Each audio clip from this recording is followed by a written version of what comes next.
তার কারণ হলো কিছু আলেম আছে দরকারি, কিছু আলেম থাকে সরকারি, আর কিছু আলেম থাকে তরকারি। কয় পদের আলেম? তিন ধরনের। একদল আলেম দরকারি, জাতির যাদের প্রয়োজন।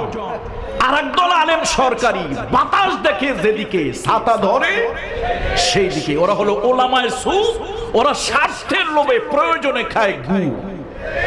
আমি বলি না, হাদিসে নবী বলেছেন খায়রুল খিয়ারে খিয়ারুল উলামা, শাররুশ শিরারে শিরারুল উলামা।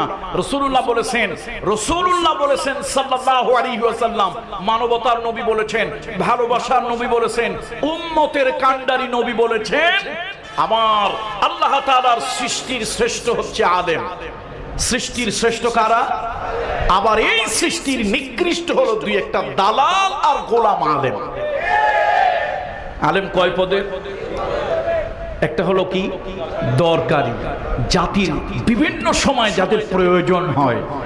আর একটা হলো সরকারি, তারা স্বার্থের লোভে যখন যারা ক্ষমতায় থাকে, আবুল ফজল মার্কা, ওই আকবরের দালালি করতো, আবুল ফজল মার্কা কিছু থাকে, ওরা যখন যেদিকে বাতাস দেখে ওই দিকে ছাতা ধরে।